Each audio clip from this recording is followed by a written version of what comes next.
Hi everyone.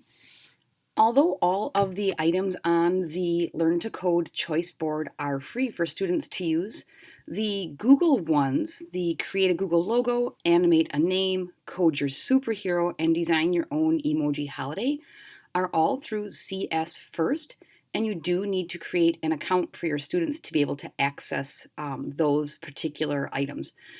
To create an account is super duper easy, and that's what this video is all about. I kid you not, it will take you no more than 5 minutes to do that. So to do that, you are actually going to go to CS First and create an account. And if you just Google CS First, it should pop up.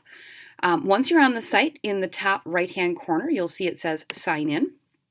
So I'm going to do that. It's going to prompt you then to click if you're a teacher or a student. This is the same place that your students will go. Obviously, they'll click I'm a student and enter the code that's going to be given when you create your class. So I'm going to do I'm a teacher, sign in with my Google account. If you don't have a Google account, I encourage you to create one for this purpose. Super duper easy. Your students will not have to have an account other than the code that you're going to be giving them. So I'm obviously already signed into Google, so I'm going to click on my name. And since I already have a class, my screen may look just a smidge bit different than what yours may to start with. However, the process is still going to be the same. So you can see I have my class right here. So I'm going to go up to create a class. You're going to give your class a name. I'm going to call this one test. You can pick the color that you'd like and then create.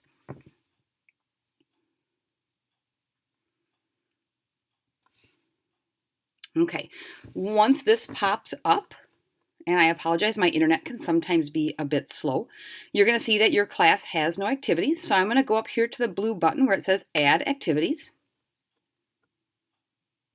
And it's going to show you all of the activities that are available.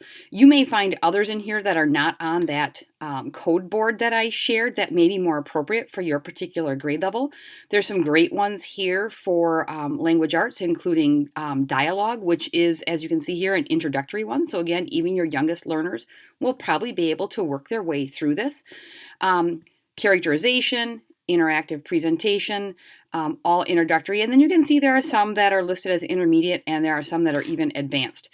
The ones that I had on that board are Code Your Hero, Animate a Name, and Create Your Own Google Logo. So to add those to your class, you're just going to hit the Add to Class button for each and any of the ones that you do want to add for your students to have access to.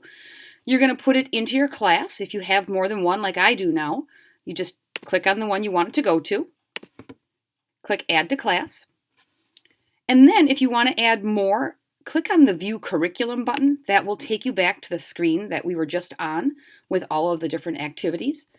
So again, you can go back in and I want to add that Code Your Hero and Animate a Name yet. For sake of time, I won't go in and do them all. So on this one, I'm going to add to class. And instead of going back to the curriculum, I'm going to view my class at this point in time. At this point, you are 3/4 of the way done and under that 5-minute mark like we had talked about.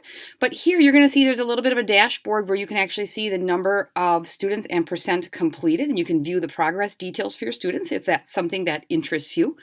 Otherwise, you're going to want to get this out to your students. So you can click on the People button right here. And it's going to tell you obviously right now that your class has no students, but the directions are right here. And as you can see, when your students go on and click I'm a student, they're going to enter their class code. Right here is going to be that class code for the class that you create. And your code obviously will be different than the one that you are seeing here. What I would recommend if you're putting this onto Seesaw, as I had mentioned in my video, is I would add a caption underneath your choice board. And in that caption, I would say, if you choose to do the Google activities, here is the class code that your child will need to enter. So super simple. It keeps the code right with the board on the exact same Seesaw post. The other thing you'll see as I scroll down here is that you can also add co-teachers. So if you have a grade level teacher or teachers, you can give them this code and all of you can be co-teachers on this board, which means that all of you can invite your students to the board, keep track of the progress that they're making. You may find that helpful. It might be kind of a neat way to see how things are going. So I'm going to click up here in that right corner again where it says teacher.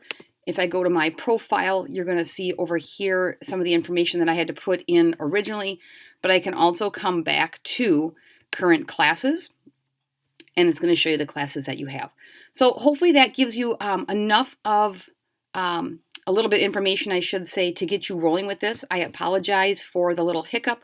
This is something that obviously I had originally created for my students. So with these directions, hopefully it'll work just great for yours as well. Any questions? Give a holler.